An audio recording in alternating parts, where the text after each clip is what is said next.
করে দিচ্ছি। আজকে আমাদের দেওয়ানি কার্যবিধি ১৯০৮ এর ৭ম ক্লাস। আমরা হচ্ছে অর্ডার 1 দিয়ে আজকে পড়া শুরু করব। অর্ডার 1 এ কি আছে?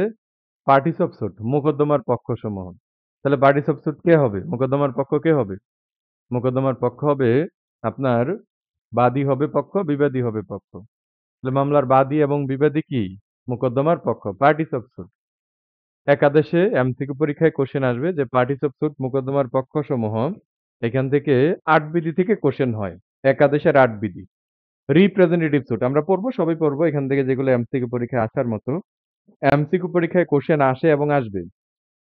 প্রতিনিধিত্বমূলক মোকদ্দমা বা রিপ্রেজেন্টেটিভ স্যুট সম্পর্কে দেওয়ানি কার্যবিধির কোথায় আছে? অনেকের পক্ষে একজন বাদী হয়ে মামলা করতে পারে, বিবাদী হয়ে মামলা করতে পারে। তার মানে অনেকের পক্ষে যখন একজন প্রতিনিধিত্ব করে তাকে বলা হয় রিপ্রেজেন্টেটিভ স্যুট বা প্রতিনিধিত্বমূলক মোকদ্দমা। একাদেশের ৮ বিধি অসংখ্যবার আসছে। একাদেশের ৮ বিধি। আচ্ছা যাই হোক, এটা হলো সবচেয়ে ইম্পর্টেন্ট এখান থেকে। আমরা চলে যাব হচ্ছে একাদেশের ১ বিধিতে যারা মামলার বাদীতে শামিল হতে পারে। আমরা বলেছি যে একাধিক ব্যক্তি, হ্যাঁ? একাধিক ব্যক্তি কি হতে পারেন? একাধিক ব্যক্তি ক্রিমিনাল মামলার, হ্যাঁ, বাদী হতে পারেন না। কিন্তু দেওয়ানি মামলার একাধিক ব্যক্তি কি হতে পারেন? বাদী হতে পারেন। তাহলে যখন একই কার্যক্রম, একই লেনদেন বিষয়ে আপনার হচ্ছে একাধিক ব্যক্তির আপনার হচ্ছে কোয়েশ্চন অফ ল এবং কোয়েশ্চন অফ ফ্যাক্ট এ আপনার প্রতিকার পাওয়ার অধিকারী হয়, তখন হচ্ছে সকলে কি হতে পারে? সকলেই ওই মামলায় বাদীতে শামিল হতে পারেন। তার মানে একাধিক ব্যক্তি কি হতে পারেন? একাধিক ব্যক্তি মামলার বাদীতে শামিল হতে পারেন। কোথায় আছে? একাদেশের ১ বিধিতে বলা আছে। একাদেশের ৩ বিধি বিবাদীতে শামিল। তাহলে একাধিক ব্যক্তি মামলায় কি হতে পারবেন? একাধিক ব্যক্তি মামলায় আপনি দেওয়ানি মামলায় বিবাদীও করতে পারবেন। তাহলে একই লেনদেন, একই কার্যক্রমে যদি সকলের question of law, question of fact যদি একই হয় এবং তাদের যদি সকলেরই প্রতিকার পাওয়ার অধিকারী হয়ে থাকে, তাহলে প্রত্যেকেই কি হতে পারেন? প্রত্যেকেই বিবাদীতে শামিল হতে পারেন। তাহলে একাদেশের ১ বিধিতে হলো বাদীতে শামিল হতে পারেন একাধিক ব্যক্তি। আর একাদেশের ৩ বিধি হলো কি? একাধিক ব্যক্তি বিবাদীতে কি হতে পারেন? বিবাদীতে শামিল হতে পারেন। তারপরে একাদেশের ৮ বিধি প্রতিনিধিত্বমূলক মোকদ্দমা। তাহলে আপনার একটা মামলায় বাদী হলো কতজন?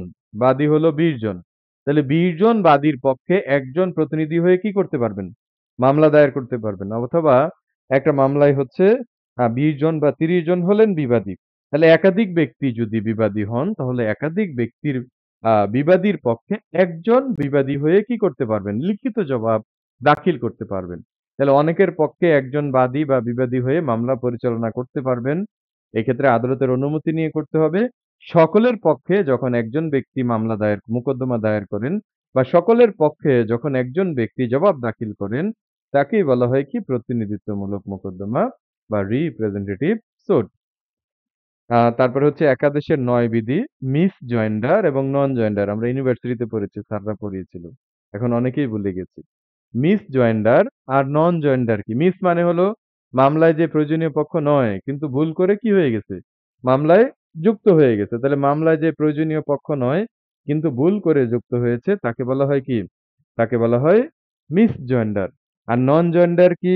নন জয়েন্ডার হলো মামলায় যে প্রয়োজনীয় পক্ষ কিন্তু ভুল করে কি হয়েছে? ভুল করে বাদ পড়েছে। তাহলে মিসজয়েন্ডার এবং নন জয়েন্ডারের কারণে কি নেই? মিসজয়েন্ডার বা নন জয়েন্ডারের কারণে মামলায় কোনো ক্ষতি নেই। তাহলে আপনার আ একাদেশের ৯ বিধিতে কি আছে? একাদেশের ৯ বিধিতে আছে মিসজয়েন্ডার, নন জয়েন্ডার। তাহলে মিসজয়েন্ডারের কারণে, নন জয়েন্ডারের কারণে মিসজয়েন্ডার হলো আ আপনার হচ্ছে ভ্রান্তভাবে পক্ষ করা বা না করা। এই মিসজয়েন্ডার, নন জয়েন্ডারের কারণে মামলার কি হবে না? মামলার কোনো ক্ষতি হবে না। তবে পরবর্তীতে যে ব্যক্তি বাদী হিসাবে বাদ পড়েছে বা যে ব্যক্তি মামলায় বিবাদী হিসাবে বাদ পড়েছে, আমরা জানি পক্ষদোষে দেওয়ানি মামলা খারিজ হয়ে যায়। পরবর্তীতে আপনি তাদেরকে কি করতে পারবেন? বাদী বা বিবাদী হিসেবে পক্ষভুক্ত করতে পারবেন। তাহলে একাদেশের ১০ বিধি অনুযায়ী আপনি কিসের পিটিশন দিতে পারবেন? একেবারে মামলায় প্রয়োজনীয় পক্ষ ছিল বিবাদী হিসাবে করিম সাহেব। এখন আপনি করিম সাহেবকে আপনার দেওয়ানি মামলায় বিবাদী করেননি। পরবর্তীতে মামলা কিছুদিন যাওয়ার পর আপনি বুঝতে পারতেছেন এই মামলায় যদি করিম সাহেবকে বিবাদী না করা হয় তাহলে আপনার মামলাটা পক্ষদোষে খারিজ হয়ে যাবে। সেই ক্ষেত্রে আপনি একাদেশের ১০ বিধি অনুযায়ী কি করতে পারবেন? একাদেশের ১০ বিধি অনুযায়ী বাদীর নাম বা হচ্ছে আপনার সংযোজন বা হচ্ছে ভুল করে যে যুক্ত হয়েছে তার নাম কর্তনের আদেশ হচ্ছে আবেদন দিতে পারবেন। তাহলে একাদেশের ১০ বিধি অনুযায়ী কিসের আবেদন দেয়া হয়? বাদী বিবাদীর নাম কর্তন, বাদী বিবাদীর নাম সংযোজনের কি করা হয়? আবেদন করা হয়। একাদেশের ১২ বিধি। একাধিক ব্যক্তি দেওয়ানি মামলার বাদী। তাহলে একাধিক ব্যক্তি যদি বাদী হয়, আ বিবাদীর পক্ষে বাদী বা বিবাদী হয়, তাহলে সেক্ষেত্রে সকলের পক্ষে একজন আদালতে হাজির হয়ে কি করতে পারবেন? সকলের পক্ষে একজন হাজির হয়ে মামলা পরিচালনা করতে পারবেন। মামলা পরিচালনার ক্ষমতা দিতে পারবেন। তাহলে সকলের পক্ষে একজন যেমন বাদী হয়ে মামলা করতে পারবেন, আবার ঠিক সকলের পক্ষে একজন কি করতে পারবেন? আদালতে এসে হাজিরা দিতে পারবেন। অর্থাৎ আদালতে এসে মামলা পরিচালনা করতে পারবেন। তাহলে একাদেশ থেকে আমাদের এমসিকিউ পরীক্ষার জন্য ইম্পোর্টেন্ট হলো একাদেশের এক বিধি। যারা মামলার বাদীতে শামিল হতে পারে। তাহলে একই কার্যক্রম, একই লেনদেন বিষয়ে একাধিক ব্যক্তির যদি প্রতিকার পাওয়ার অধিকারী হয়, সকলের question of law, question of fact যদি একই হয়, তাহলে সকলেই কি হতে পারবেন? বাদীতে শামিল হতে পারবেন। আবার একাদেশের ৩ বিধিতে হলো একাধিক ব্যক্তি বিবাদীতে শামিল হতে পারবেন। রিপ্রেজেন্টেটিভ স্যুট বা প্রতিনিধিত্বমূলক মোকদ্দমা আছে অনেকের পক্ষে একজন বাদী হয়ে বা বিবাদী হয়ে লিখিত জবাব দাখিল করতে পারবেন একাদেশের ৮ বিধিতে। ৯ বিধিতে হলো মিড জয়েন্ডার, নন জয়েন্ডার। তাহলে মিড জয়েন্ডার, নন জয়েন্ডার এর কারণে মামলার কি হবে না? মামলার কোনো ক্ষতি হবে না। ১০ বিধিতে হলো আপনার ভুল করে যদি বাদীর নাম বাদ পড়ে যায় বা ভুল করে যদি বাদী-বিবাদীর নাম সংযোজন হয়ে থাকে, তাহলে সেই নতুন বাদীর নাম সংযোজন আর ভুল বাদীর নাম কর্তনের বা বিবাদীর নাম কর্তনের আপনি আবেদন করতে পারবেন। আর একাদেশের ১২ বিধি হলো একাধিক ব্যক্তি যদি বাদী হয়ে থাকে বা একাধিক ব্যক্তি যদি বিবাদী হয়ে থাকে, তাহলে সকলের পক্ষে একজন বাদী বা বিবাদী হয়ে কি করতে পারবেন? হুম, সকলের পক্ষে একজন মিলে বাদী বা বিবাদী পক্ষে মামলা পরিচালনা করতে পারবেন। অর্ডার 2 ফ্রেম অফ স্যুট মামলা গঠন। Very, very important. এখানে একটা বিষয় আছে। ডক্ট্রিন অফ ওয়েব দাবি পরিত্যাগ। অর্থাৎ আপনার যা দাবি আছে সবগুলো দাবি নিয়ে কি করতে হবে? হ্যাঁ, সবগুলো দাবি নিয়ে মামলা করতে হবে। আপনার যা দাবি আছে। কিছু দাবি নিয়ে মামলা করেছেন, কিছু দাবি করেননি। তাহলে যে দাবিগুলো নিয়ে আপনি মামলা করেননি, সেই বিষয় নিয়ে পরবর্তীতে আর কি করতে পারবেন না? পরবর্তীতে আর মামলা দায়ের করতে পারবেন না। ওকে, আমরা চলে যাচ্ছি হচ্ছে ২ আদেশের ২ বিধি। মামলা গঠনের পদ্ধতি। এখানে ২ আদেশের ২ বিধি থেকে আপনাদের কিন্তু ২ আদেশের ১ বিধি তো বললাম, ২ আদেশের ২ বিধি থেকে কিন্তু আপনাদের লিখিত পরীক্ষায়ও কোয়েশ্চেন আসে এবং এখান থেকে এমসিকিউ পরীক্ষায় প্রবলেম কোয়েশ্চেন আসতে পারে। খুবই ইম্পোর্টেন্ট। ২ আদেশের ১ বিধিতে বলা আছে মামলা গঠনের পদ্ধতি। তাহলে মামলা আ এমনভাবে গঠন করতে হবে যাতে বিরোধভুক্ত বিষয়টি সম্পর্কে কি করা যায়? বিরোধভুক্ত বিষয়টি সম্পর্কে হ্যাঁ, চূড়ান্তভাবে সিদ্ধান্ত গ্রহণ করা যায়। মামলা এমনভাবে গঠন করতে হবে যাতে বিরোধভুক্ত বিষয়টি সম্পর্কে কি করা যায়? চূড়ান্তভাবে সিদ্ধান্ত গ্রহণ করা যায়। ওই বিষয় নিয়ে ভবিষ্যতে যেন কোনো মামলা মোকদ্দমার প্রয়োজন না হয়। তার মানে আপনি একেবারেই ট্রু সেন্স এ আপনি মামলাটা এমনভাবে গঠন করবেন, ফ্রেম করবেন যে এই বিষয় নিয়ে ভবিষ্যতে আর কোনো মামলা মোকদ্দমার প্রয়োজন হবে না। এমনভাবে আপনাকে কি করতে হবে? মামলা গঠন করতে হবে। ২ আদেশের ২ বিধিতে বলা আছে আপনার যা দাবি আছে সব দাবি করতে হবে। সমগ্র দাবি করতে হবে। এখন আপনি যদি কিছু দাবি নিয়ে মামলা করেন, আর কিছু দাবি আপনি নিয়ে মামলা না করেন, তাহলে যেই দাবি নিয়ে আপনি মামলা করেননি, সেই দাবিটা আপনি পরিত্যাগ করেছেন বলে কি হবে? পরিত্যাগ করেছেন বলে গণ্য হবে। তাহলে কিছু দাবি করেছেন, কিছু দাবি করেননি। তাহলে যে দাবিগুলো করেননি, সেই দাবিগুলো নিয়ে ভবিষ্যতে যদি মামলা করেন, সেই মামলাটা কি হয়ে যাবে? সেই মামলাটা কিন্তু খারিজ হয়ে যাবে। কেন খারিজ হয়ে যাবে? কারণ আমাদের ২ আদেশের ২ বিধিতে একটা ওয়েব এর কথা বলা আছে। আমি আপনাদেরকে বলেছিলাম ডক্ট্রিন অফ ওয়েব।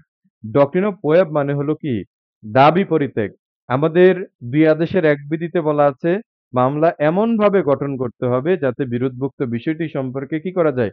চূড়ান্তভাবে সিদ্ধান্ত গ্রহণ করা যায়। ওই বিষয় নিয়ে ভবিষ্যতে কোনো মামলা মোকদ্দমার প্রয়োজন না হয়। এখন ২ আদেশের ২ বিধিতে বলা আছে, আপনি সব দাবি নিয়ে মামলা করবেন। আপনার যা দাবি আছে। এখন আপনি কিছু দাবি করেছেন আর কিছু দাবি করেননি। যে দাবিগুলো নিয়ে আপনি মামলা করেননি, অথচ চাইলেই আপনি পূর্বের মামলায় দাবি করতে পারতেন। যেহেতু করেননি সেই কারণে পরবর্তী মামলাটা কি হয়ে যাবে?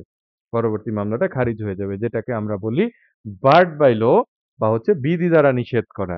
২ আদেশের ২ বিধি। এখন একটা উদাহরণ যদি আমরা বলি, আপনাদের বেয়ার একটা উদাহরণ দেয়া আছে। আমাদের বেচের নাহিদ ভাইয়ের ঢাকা শহরে ৬ তলা একটা বাড়ি আছে। এখন সেই বাড়িতে আমরা ভাড়া থাকি।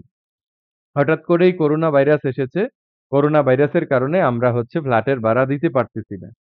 দিতে না পারার কারণে ২০১৯ সাল বা ২০২০ সাল, ২০২১ সাল, ২০২২ সাল এই ৩ বছরের ভাড়া পড়ল। এখন নাহিদ ভাই মানবিক মানুষ কিছুই বলতেছে না আমাদেরকে। দেখতেছেন যে আমরা আসলে কিভাবেই বা ভাড়া দিব। আমাদের তো কোর্ট কাচারি কাজ-টাজ সব বন্ধ হয়ে গেছে। ইনকামই তো নেই। ভাড়াটা দিব কোথা থেকে? নাহিদ ভাইয়ের তো অনেক টাকা পয়সা জমানো সম্পদ আছে। হ্যাঁ? নাহিদ ভাই কিছু বললেন না। পরবর্তীতে হ্যাঁ, ২০ সাল, ২১ সাল, ২২ সালের ভাড়া পড়ল। পরবর্তীতে আমরা আর ভাড়া দিচ্ছি না। এখন নাহিদ ভাই বাধ্য হয়ে শুধুমাত্র আমাদের বিরুদ্ধে ২০২০ সালের ভাড়া আদায়ের মামলা দায়ের করলেন ঢাকা কোর্টে। এখন ২০২০ সালের ভাড়া আদায়ের মামলা উনি দায়ের করলেন। সেই মামলায় উনি কি পাইলেন? উনার পক্ষে রায় এবং ডিক্রি পাইলেন। এবং আমাদের কাছ থেকে ২০২০ সালের ভাড়া বাবদ যেই মামলাটা, সেই মামলাটা উনি কি করলেন? হুম, মামলাটা দায়ের করে সেই টাকাটা উনি মামলা দায়ের করে আদায় করলেন। এখন নাহিদ ভাই চিন্তা করলেন যে ২০২১ সালের ভাড়াও তো পাই, ২০২২ সালের ভাড়াও তো পাই। এখন উনি আবার নতুন করে উকিল সাহেবের কাছে গেলেন। বললেন যে কি ২০২০ সালের মামলা করেছি। এখন ২১ সালেরটা করেন আর ২২ সালেরটা করেন। সেই মামলাটা কি চলবে?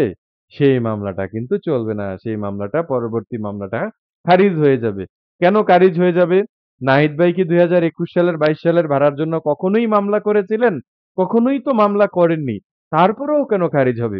আ এই ২ আদেশের ২ বিধি বলতেছে তারপরেও খারিজ হয়ে যাবে।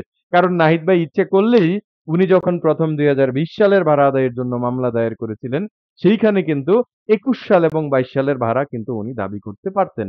যেহেতু উনি দাবি করেননি, সেই কারণে পরবর্তী মামলা উনি যদি দায়ের করেন সেটা কি হয়ে যাবে? খারিজ হয়ে যাবে। আপনাদের বেয়ারেক্টে নাহিদ ভাইয়ের উদাহরণটা দেয়া আছে। অর্থাৎ আপনার যা দাবি আছে সব দাবি করতে হবে। আপনি কিছু দাবি করেছেন আর কিছু দাবি করেননি। তাহলে যেই দাবিগুলো আপনি করেননি সেই দাবিগুলো নিয়ে আর ভবিষ্যতে মামলা মোকদ্দমা দায়ের করা যাবে না। যদি করেন সেটা কি হবে? সেটা খারিজ হয়ে যাবে। ৩ বিধিতে বলা আছে লাগবে না, ৪ বিধি লাগবে না, ৫ বিধি সর্বশেষ পড়বেন হচ্ছে ৭ বিধি।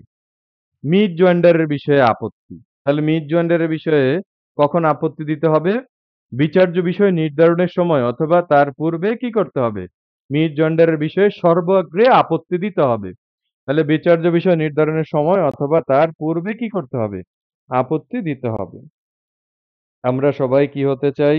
আজকের ক্লাসে যারা যুক্ত হয়েছি, আমাদের টার্গেট হলো পরবর্তী বার কাউন্সিল পরীক্ষায় পাশ করে অ্যাডভোকেট হওয়া। আমরা সবাই অ্যাডভোকেট হতে চাই। তাহলে এই যে এত বড় দেওয়ানি কার্যবিধি আজকে ৭ নাম্বার ক্লাস চলতেছে, এত পড়াশোনা করতেছি, দেওয়ানি কার্যবিধি শেষই হচ্ছে না। মনে হচ্ছে যে সমুদ্র পাড়ি দিচ্ছি। তাহলে সেই সমুদ্রের কোথায় স্বীকৃত প্রতিনিধির কথা বলা আছে? সেই সমুদ্রের কোথায় আপনি অ্যাডভোকেট সেই বিষয়ে বলা আছে? বলা আছে হচ্ছে আদেশ ৩ এ বলা আছে। আদেশ ৩ এ কি বলা আছে? রিকগনাইজড এজেন্ট অ্যান্ড প্লিডার স্বীকৃত প্রতিনিধি।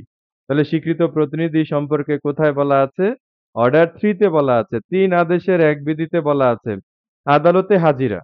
তাহলে আদালতে হাজিরা কিভাবে দিতে পারবেন? কয়ভাবে দিতে পারবে পক্ষদ্বয়? পক্ষগণ হচ্ছে ২ ভাবে দিতে পারবে। ব্যক্তিগতভাবেও দিতে পারবে, স্বীকৃত প্রতিনিধির মাধ্যমে দিতে পারবে এবং উকিল সাহেব দিয়েও কি করতে পারবে? উকিল সাহেব দিয়েও আদালতে হাজিরা দিতে পারবেন। তাহলে এই যে উকিল, স্বীকৃত প্রতিনিধি বা recognized agent and pleader MCQ পরীক্ষায় যদি কোয়েশ্চেন আসে যে উকিল সম্পর্কিত দেওয়ানি কার্যবিধির কোথায় আছে? উকিল সম্পর্কিত আছে হচ্ছে আপনার আ ৩ আদেশের ১ বিধিতে আছে।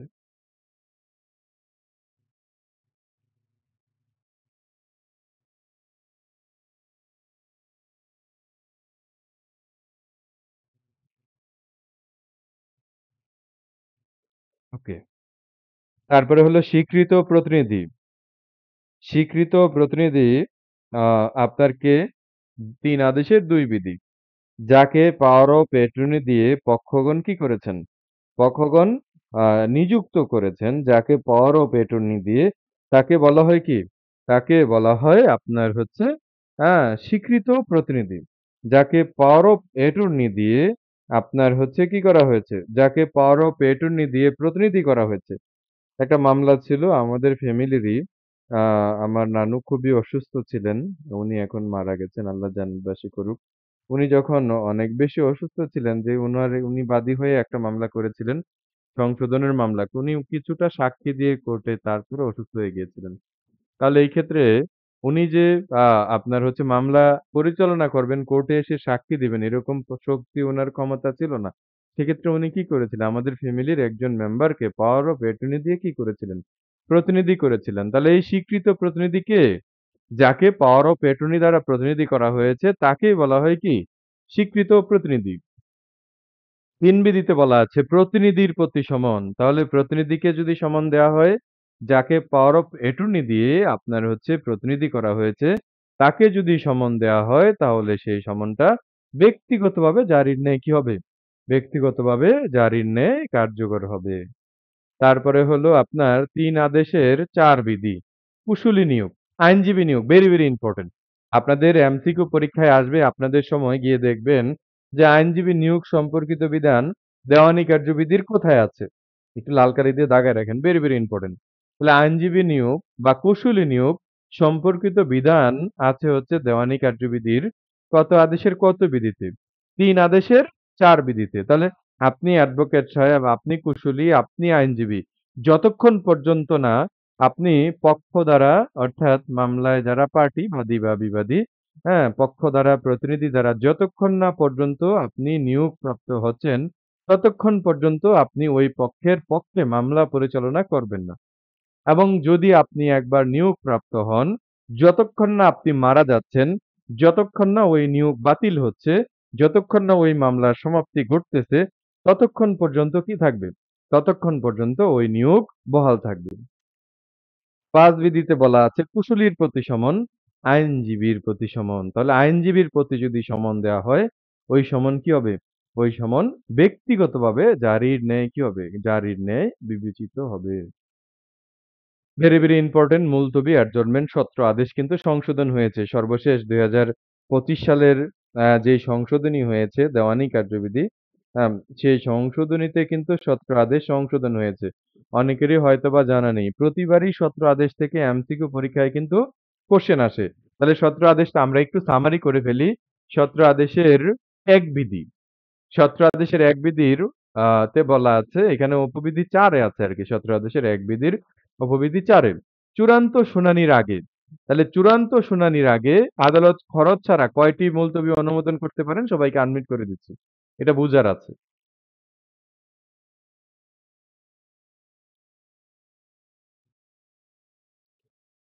জি, চূড়ান্ত শুনানির আগে তিনবার তিনবার না, চূড়ান্ত শুনানির আগে আদালত খরচ ছাড়া হচ্ছে ৪টি মুলতবি অনুমোদন করতে পারেন। ইতিপূর্বে ২০২৫ সালে সংশোধনীর পূর্বে ছিল চূড়ান্ত শুনানির আগে আদালত খরচ ছাড়া হচ্ছে ৬টি মুলতবি অনুমোদন করতে পারতেন। এখন এটা সংশোধন করে কয়টি হয়েছে? এখন এটা সংশোধন করে ৪টি হয়েছে। যে চূড়ান্ত শুনানির আগে, দুতরফা শুনানির আগে আদালত খরচ ছাড়া কয়টি মুলতবি অনুমোদন করতে পারেন? এমসিকিউ পরীক্ষায় এবার আসবে ইনশাআল্লাহ। সবাই ৬ টা দাগাবে, আপনি দাগাবেন হচ্ছে ৪ টা। কেন ৪ টা? কারণ আপনি সংশোধনী সহ এসিপিসি পড়তেছেন। যে চূড়ান্ত শুনানির আগে আদালত খরচ ছাড়া কয়টি মুলতবি অনুমোদন করতে পারেন? খরচ ছাড়া হচ্ছে ৪টি। আর চূড়ান্ত শুনানির আগে এখানে কিন্তু ২ টা পার্ট। একটা হলো চূড়ান্ত শুনানির আগে। সবাই একটু মিউট করে রাখি প্লিজ। আনমিউট করে রাখলে শান্তিটা কোথায় পান? আপনাদেরকে তো কথা বলার সুযোগই দেওয়া হয়। এটা তো সেন্ট্রালি মিউট করার প্রয়োজন হয় না। সবাই এখানে অ্যাডাল্ট সবাই বুঝেন। আপনাদের জন্যই তো ক্লাস। জি। কথা বলার সময় আনমিউট করে কথা বলবেন। এখানে ২ টা বিষয়। একটা হলো চূড়ান্ত শুনানির আগে, আরেকটা কি? আরেকটা হলো চূড়ান্ত শুনানির সময়। ২ টা পার্ট কিন্তু এখানে সত্র আদেশের ১ বিধিতে। তাহলে চূড়ান্ত শুনানির আগে আদালত খরচ ছাড়া কয়টি মুলতবি অনুমোদন করতে পারেন? ৪ টি। আর খরচ সহ কয়টি মুলতবি অনুমোদন করতে পারেন? খরচ সহ হলো ৩ টি। কয় পক্ষকে? এক পক্ষকে কিন্তু। বাদী পক্ষকে অথবা বিবাদী পক্ষকে। এক পক্ষকে চূড়ান্ত শুনানির আগে আদালত খরচ ছাড়া ৪ টি মুলতবি অনুমোদন করতে পারেন। আর খরচ সহ ৩ টি মুলতবি অনুমোদন করতে পারেন। খরচ কত টাকা? খরচ হলো সর্বনিম্ন ২০০ টাকা আর সর্বোচ্চ ১,০০০ টাকা। এমসিকিউ পরীক্ষায় আসবে। যে চূড়ান্ত শুনানির আগে আদালত খরচ ছাড়া কয়টি মুলতবি অনুমোদন করতে পারেন? ৪ টি মুলতবি অনুমোদন করতে পারেন। আর চূড়ান্ত শুনানির আগে আদালত খরচসহ কয়টি মুলতবি অনুমোদন করতে পারেন? তাহলে খরচসহ কয়টি হবে? উত্তর কি হবে? খরচসহ হবে ৩ টি মুলতবি অনুমোদন করতে পারেন। এখন মুলতবির খরচ যদি বাদী দিতে ব্যর্থ হয় তাহলে বাদীর মামলা কি হবে? বাদীর মামলা খারিজ হবে।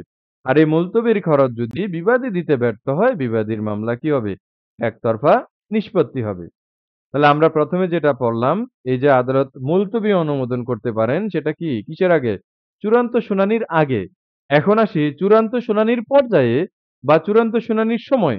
তাহলে চূড়ান্ত শুনানির সময় বা চূড়ান্ত শুনানির পর্যায়ে আদালত খরচ ছাড়া কোনো মুলতবি অনুমোদন করবেন না। খরচ ছাড়া কিন্তু একটা মুলতবিও কি করবেন না? খরচ ছাড়া কোনো মুলতবি অনুমোদন করবেন না। তবে খরচ সহ কি করবেন? খরচ ছাড়া মুলতবি অনুমোদন করবেন না। খরচ সহ মুলতবি অনুমোদন করবেন। খরচ কত? খরচ হলো সর্বনিম্ন ২০০ টাকা আর সর্বোচ্চ কত? সর্বোচ্চ হলো ১,০০০ টাকা। তাহলে সর্বনিম্ন ২০০ টাকা আর সর্বোচ্চ কি? সর্বোচ্চ হলো ১,০০০ টাকা। খরচ সহ এক পক্ষকে কয়টি মুলতবি অনুমোদন করতে পারেন? এক পক্ষকে ৩ টির বেশি কি করবেন না? ৩ টির বেশি মুলতবি অনুমোদন করবেন না। তাহলে আবারও রিপিট করে দিচ্ছি। আপনাদের এইখানে ২ টা পার্ট। একটা হলো চূড়ান্ত শুনানির আগে, আরেকটা হলো চূড়ান্ত শুনানির সময়। চূড়ান্ত শুনানির আগে আদালত খরচ ছাড়া এক পক্ষকে ৪ টি মুলতবি অনুমোদন করতে পারেন। আর চূড়ান্ত শুনানির আগে আদালত খরচসহ এক পক্ষকে ৩ টি মুলতবি অনুমোদন করতে পারেন। আর চূড়ান্ত শুনানির সময়ে বা চূড়ান্ত শুনানির পর্যায়ে আদালত খরচ ছাড়া কোনো মুলতবি অনুমোদন করবেন না। তবে খরচসহ কয়টি মুলতবি অনুমোদন করতে পারেন? খরচসহ ৩ টি মুলতবি এক পক্ষ অনুমোদন করতে পারেন। হ্যাঁ, সর্বমোট এক পক্ষকে কয়টি মুলতবি অনুমোদন করতে পারেন? সর্বমোট এক পক্ষকে হ্যাঁ, সর্বোচ্চ ১০ টি মুলতবি অনুমোদন করতে পারেন। আর ২ পক্ষকে কতগুলো হলো? ৪ আর ৩ কত? ৫, ৬, ৭ আর ৩ কত? ১০। ২ পক্ষকে সর্বমোট কয়টি মুলতবি অনুমোদন করতে পারেন? ১০ পূরণ ২, ২০ টি মুলতবি অনুমোদন করতে পারেন।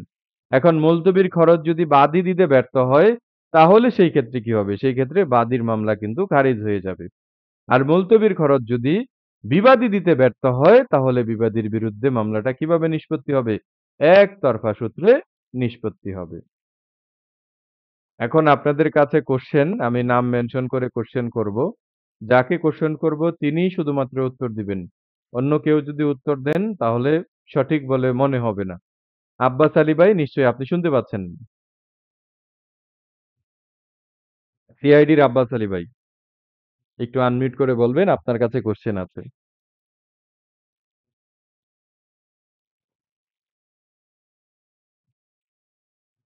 জি, মাইক্রোফোন অন করা আছে সবার। আচ্ছা। আপনি জি, হ্যান্ডে জি বলুন। জি, জি আপনার কাছে কোয়েশ্চেন হলো আপনি আমাকে বলবেন যে চূড়ান্ত জি শুনতে পাচ্ছেন আপনি? আব্বাস আলী ভাই? জি, জি, শুনতে পাচ্ছি। জি, জি, আচ্ছা। শুনতে পাচ্ছি। আচ্ছা, আপনার কাছে কোশ্চেন আদালত চূড়ান্ত শুনানির সময় আবারও বলতেছি একদম ঠান্ডা মাথায় ট্রু সেন্সে হ্যাঁ? আদালত চূড়ান্ত শুনানির সময় হ্যাঁ, আদালত জি, জি। খরচ ছাড়া কয়টি মুলতবি অনুমোদন করতে পারেন এক পক্ষকে? চূড়ান্ত শুনানির সময় আদালত খরচ ছাড়া এক পক্ষকে কয়টি মুলতবি অনুমোদন করতে পারেন? তো আব্বাস আলী ভাই উত্তর দিবেন। এতক্ষণ তো ক্লাস শুনেছি। ওই ১০ টা বলেছিলেন স্যার, ১০ টা আর ৬০। আচ্ছা, ধরতে পারেননি যাই হোক। তারপরে নাহিদ ভাই আপনি বলবেন উত্তরটা। একটাও নাহিদ না। ভাই। ও একজন বলে দিলেন একটাও না। তাহলে চূড়ান্ত শুনানির সময় আদালত কি করবেন না? খরচ ছাড়া একটা মুলতবিও অনুমোদন করবেন না। চূড়ান্ত শুনানির সময় আদালত কি করতে পারেন? খরচ সহ মুলতবি অনুমোদন করতে পারেন। খরচ ছাড়া কি হবে উত্তর? খরচ ছাড়া হলো একটিও না। একটিও না, একটিও না। আর খরচ সহ ১০ টি। জি।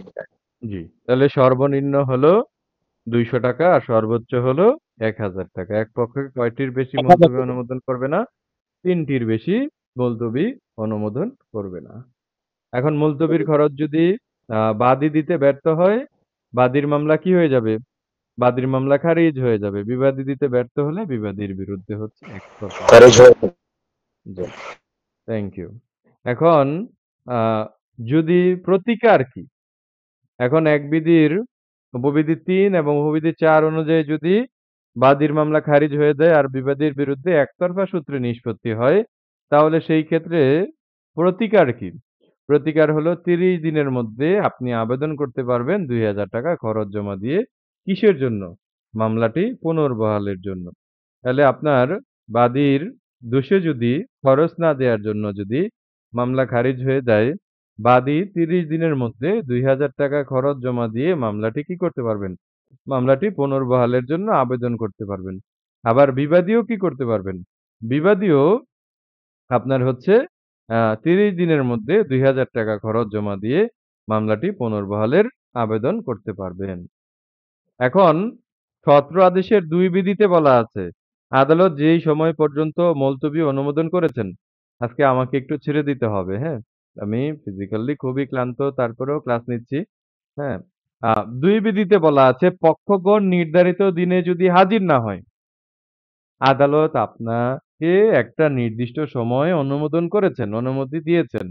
এখন সেই অনুমতি অনুযায়ী যদি হাজির না হয়, তাহলে সেই ক্ষেত্রে কি হবে? তাহলে নির্ধারিত দিনে যদি বাদী হাজির না হয়, তাহলে বাদীর মামলা খারিজ হবে। বিবাদী যদি না হয়, তাহলে মামলা একতরফা সূত্রে নিষ্পত্তি হবে। অর্থাৎ সেই ক্ষেত্রে ৯ আদেশ কি হবে?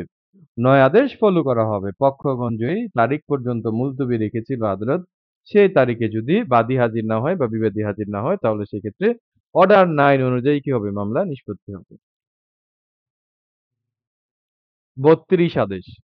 নাবালক এইবার এমসিকিউ পরীক্ষায় কোয়েশ্চেন আসছে। কেউ পড়ায়নি। আমি পড়িয়েছিলাম। আমার আলহামদুলিল্লাহ যারা পরীক্ষা দিয়েছেন সবাই ভালো করেছেন। তাহলে ৩২ আদেশ এমসিকিউ পরীক্ষায় কোয়েশ্চেন আসবে নাবালক এবং বিকৃত মস্তিষ্ক ব্যক্তি কর্তৃক মামলা বা তাদের বিরুদ্ধে মামলা। তাহলে নাবালক বা বিকৃত মস্তিষ্কের যারা আছেন তাদের বিরুদ্ধে মামলা দায়ের করা যায়, তাদের পক্ষে মামলা দায়ের করা যায়। তাহলে নাবালকের মামলা ৩২ আদেশের ১ বিধিতে বলা আছে। নাবালকের মামলা কে পরিচালনা করবে? বাদী হয়ে নাবালকের মামলা পরিচালনা করবে হচ্ছে তার নেক্সট ফ্রেন্ড বা আসন্ন বন্ধু। তাহলে নাবালক কর্তৃক প্রত্যেক মামলা দায়ের হবে কার কর্তৃক? তার নেক্সট ফ্রেন্ড কর্তৃক, আসন্ন বন্ধু কর্তৃক। আসন্ন বন্ধু ছাড়া যদি মামলা দায়ের করা হয় তাহলে সেই ক্ষেত্রে বিবাদী কিন্তু হ্যাঁ, নাবালককে নথি থেকে অপসারণের জন্য দরখাস্ত দিতে পারেন। আর বিবাদী যদি নাবালক হয় তাহলে সেই ক্ষেত্রে বিবাদী পক্ষে কে মামলা পরিচালনা করবেন নাবালকের হয়ে? বিবাদী হচ্ছে তার অভিভাবক কি করবেন? বিবাদীর অভিভাবক মামলা পরিচালনা করবেন। আপনাদের এমসিকিউ পরীক্ষায় যে কোশ্চেনটি হয়, নাবালকের মামলা বাদী হয়ে কে পরিচালনা করবেন? উত্তর কি হবে? নাবালকের নেক্সট ফ্রেন্ড বা আসন্ন বন্ধু। নাবালকের মামলা বিবাদী হয়ে কে পরিচালনা করবেন? বিবাদী হয়ে পরিচালনা করবেন তার আইনগত অভিভাবক বা আপনার হচ্ছে কি হুম, নিযুক্ত অভিভাবক। তাহলে বাদী হিসাবে নেক্সট ফ্রেন্ড আর বিবাদী হিসাবে কি অভিভাবক। ৩৩ আদেশ নিঃস্ব ব্যক্তির মামলা এমসিকিউ পরীক্ষায় কোশ্চেন আসবে। নিঃস্ব ব্যক্তি কর্তৃক মামলা সম্পর্কিত বিধান দেওয়ানি কার্যবিধির কত আদেশে আছে? উত্তর কি হবে? নিঃস্ব ব্যক্তি কর্তৃক মামলা দায়ের সম্পর্কিত বিধান হচ্ছে দেওয়ানি কার্যবিধির ৩৩ আদেশে আছে। সোট বাই তাহলে নিঃস্ব ব্যক্তি কে? এমসিকিউ পরীক্ষায় সেটাও আসে। যেই ব্যক্তির মামলা দায়ের করার জন্য আপনারা নিশ্চয়ই অবগত আছেন, দেওয়ানি মামলা দায়ের করার ক্ষেত্রে কিন্তু দেওয়ানি মামলার যেই সম্পত্তি আছে সেই সম্পত্তির মূল্যমান অনুযায়ী আপনাকে কি করতে হবে? আপনাকে কোর্ট ফি পরিশোধ করতে হবে। অনেক গরিব মানুষ আছেন, অনেক সয় সম্পত্তি পান কিন্তু সেগুলো অন্য কেউ দখল করে খাচ্ছে। এখন উনি মামলা করে যে সেই সম্পত্তি রিকভারি করবেন এরকম পরিস্থিতি উনার নাই। তাহলে এই ক্ষেত্রে উনি কি করতে পারবেন? নিঃস্ব ব্যক্তি হিসেবে মামলা দায়ের করতে পারবেন। ৩৩ আদেশের ১ বিধিতে বলা আছে, যে ব্যক্তি মোকদ্দমার আর্জি এবং আইন দ্বারা নির্ধারিত কোর্ট ফি প্রদান করতে অক্ষম, যিনি হচ্ছে কি ফি প্রদান করতে অক্ষম, সেই ক্ষেত্রে উনি কি করতে পারবেন? উনি হচ্ছে নিঃস্ব ব্যক্তি হিসেবে আবেদন করতে পারবেন। কোন গ্রাউন্ডে আবেদন করতে পারবেন? যেই ক্ষেত্রে একজন ব্যক্তির মোকদ্দমার যে বিষয়বস্তু আছে, মোকদ্দমার যে সাবজেক্ট ম্যাটার আছে, সেই সাবজেক্ট ম্যাটার ব্যতীত ওনার পরিধেয় যে বস্ত্র আছে, হুম? কাপড়-চোপড় আছে, পরিধেয় বস্ত্র আছে এবং মামলার বিষয়বস্তু ছাড়া যেই ব্যক্তির কাছে ৳৫,০০০ র বেশি সম্পদ নাই, সেই ব্যক্তি কি করতে পারবেন? সেই ব্যক্তি নিঃস্ব ব্যক্তি হিসেবে আবেদন দায়ের করতে পারবেন। এমসিকিউ পরীক্ষায় এই কোয়েশ্চেনটা আসবে ইনশাআল্লাহ। যে নিঃস্ব ব্যক্তি হিসাবে আবেদন করার জন্য কোনো ব্যক্তির নিকট কত হাজার টাকার বেশি সম্পদ থাকা যাবে না। বা নিঃস্ব ব্যক্তি হিসেবে আবেদন করার জন্য কত টাকার বেশি সম্পদ থাকলে নিঃস্ব ব্যক্তি হিসেবে আবেদন করতে পারবেন না। তাহলে উত্তর কি হবে? উত্তর হবে ৳৫,০০০ র বেশি। আমি যে লাল কালি দিয়ে দাগ দেই আপনারাও বইয়ের মধ্যে হাইলাইটার বা লাল কালি দিয়ে কিন্তু এরকমভাবে দাগ দিবেন। তাহলে নিঃস্ব ব্যক্তির মামলা কত আদেশে আছে? ৩৩ আদেশে আছে। কত টাকার বেশি সম্পদ থাকা যাবে না? ৳৫,০০০ র বেশি কি করা যাবে না? ৳৫,০০০ র বেশি সম্পদ থাকা যাবে না। ২২ আদেশ থেকে আপনারা হেডিংস পড়তে পারেন। পক্ষগণের মৃত্যু, বিবাহ, অসচ্ছলতা। আ মামলা করার ২২ আদেশের এক বিধিটা ভালো করে পড়বেন। এটা জানার জন্য আছে এখান থেকে এমসিকিউ পরীক্ষায় কোয়েশ্চেন আসতে পারে। মামলা করার অধিকার যদি সৃষ্টি হয়ে থাকে তাহলে সেই ক্ষেত্রে কোনো পক্ষের মৃত্যুতে কিন্তু সেটা কি হয় না? বাতিল হয় না বা বিলুপ্তি ঘটে না। একজন ব্যক্তি আপনার হচ্ছে বাদী হয়ে ধরেন মামলা করেছেন। এখন মামলা করার পরে যদি মারা যান, তাহলে সেই ক্ষেত্রে তামাদি আইনের ১৭৬ অনুচ্ছেদ অনুযায়ী উনার বৈধ প্রতিনিধি, বাদীর বৈধ প্রতিনিধি ৯০ দিনের মধ্যে মামলায় কি হতে পারবেন? ৯০ দিনের মধ্যে মামলায় পক্ষভুক্তির জন্য আবেদন করতে পারবেন। আবার কোনো একটা মামলায় যদি কোনো একজন বিবাদী হয়ে থাকেন, সেই বিবাদী যদি মারা যান, তাহলে সেই বিবাদী কি করতে পারবেন? তামাদিনের ১৭৭ অনুচ্ছেদ অনুযায়ী বিবাদী মারা গেলে বিবাদীর যে বৈধ প্রতিনিধি আছে, সেই বৈধ প্রতিনিধি কি করতে পারবেন? ৯০ দিনের মধ্যে পক্ষভুক্তির আবেদন দায়ের করতে পারবেন। ২ বিধিটা হচ্ছে এগুলো জানার জন্য পড়তে পারেন। কোনো মামলায় একাধিক বাদী-বিবাদী আছে। তাদের মধ্যে যদি একজনের মৃত্যুও হয় এবং মামলা করার অধিকার যদি বিদ্যমানও থাকে, তাহলে সেই ক্ষেত্রে জীবিত বাদী-বিবাদী যারা আছে তাদের মধ্যে মামলার কার্যক্রম পরিচালনা কি থাকবে? অব্যাহত থাকবে। অনেক সময় এরকম হয় একটা দেওয়ানি মামলায় ২০ জন বাদী, ৩০ জন, ৫০ জন বিবাদী। এখন ২০ জন বাদীর মধ্যে একজন বাদী মারা যায় বা হচ্ছে ৩০ জন বিবাদীর মধ্যে ১ জন বিবাদী বা ২ জন বিবাদী মারা যায়। মারা যদি যায়ও তারপরেও যারা জীবিত আছে তাদের মধ্যে মামলার কার্যক্রম কি থাকবে? অব্যাহত থাকবে। এখান থেকে আর কিছু পড়ার নেই। ওগুলো হচ্ছে না পড়লেও চলবে।